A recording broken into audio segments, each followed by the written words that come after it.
A questão diz o seguinte: analise as preposições com relação às leis de Kepler.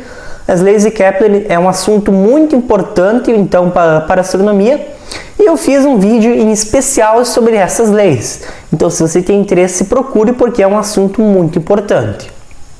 Então, analise as preposições com relação às leis de Kepler sobre o movimento planetário. Então, a questão nos dá algumas afirmações e, basicamente, a gente vai ter que julgar se elas estão certas ou não. E depois a gente vai marcar a alternativa que contém só as afirmações verdadeiras. Então, a afirmação 1 diz o seguinte: a velocidade de um planeta é maior no periélio. Bom, então isso é a segunda lei de Kepler e realmente é maior. Se a gente pensar, o periélio é um ponto da órbita de um planeta que ele está mais próximo do Sol. Então, realmente, a velocidade vai ser maior. No caso da órbita em torno do nosso planeta, vai se chamar perigeu. E falando de outro astro, a gente vai ter o nome de periastro. E também temos o apogeu, o afélio e o apoastro, se tratando do ponto mais distante. Então, indo para a afirmação 2, lembrando que essa aqui está certa, portanto, vamos botar um V aqui só para a gente não se perder. A afirmação 2 diz o seguinte: os planetas movem-se em órbitas circulares, estando o Sol no centro da órbita. Será que isso é verdade? Bom, os planetas, se tratam dos planetas que orbitam o Sol, e o Sol não está no centro da órbita, tanto que a gente vai ter o periélio e o afélio, como eu estava falando antes. Ele está em um dos focos da elipse, então é uma órbita elíptica.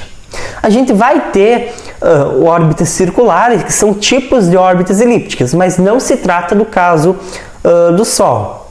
Portanto, aqui é uma afirmação falsa. Vou botar o F aqui, só para a gente não se perder. Bom, indo para a afirmação 3, ela diz o seguinte: o período orbital de um planeta aumenta com o raio médio de sua órbita.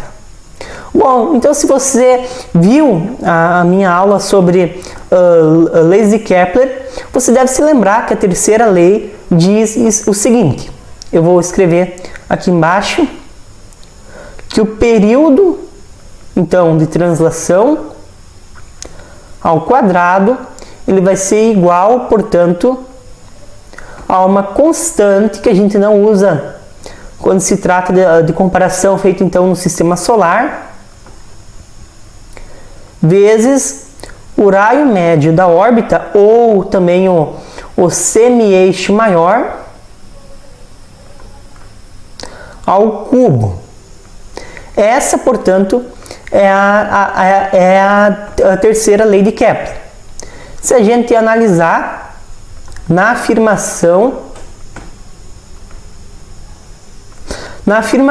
então, diz que o período orbital, que no caso é esse T aqui,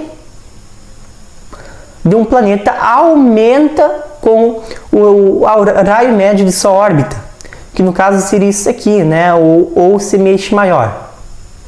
Então, isso se trata da terceira lei de Kepler. Então, realmente, essa afirmação está verdadeira. O período orbital aumenta com um aumento também do raio médio da órbita. Portanto, essa também está correta. E a afirmação 4, os planetas movem-se em órbitas elípticas, estando o Sol em um dos focos. Bom, como eu já tinha comentado na afirmação 2, realmente é uma órbita elíptica, a órbita que os planetas desenvolvem ao redor do Sol, e o Sol, portanto, não está bem no meio, ele está em um dos focos. Portanto, essa afirmação também está certa. Então, última afirmação, é a afirmação 5, ela diz o seguinte: a velocidade de um planeta é maior no afélio. Bom, eu já tinha comentado isso na afirmação 1, e na verdade não é maior, é menor, porque o afélio é o ponto mais distante. Então, essa também está falsa. Se tratava, então, do mesmo assunto da afirmação 1. Então, se a gente analisar nas alternativas, A alternativa certa vai ser essa C. As afirmações certas, portanto, são a 1, a 3 e a 4.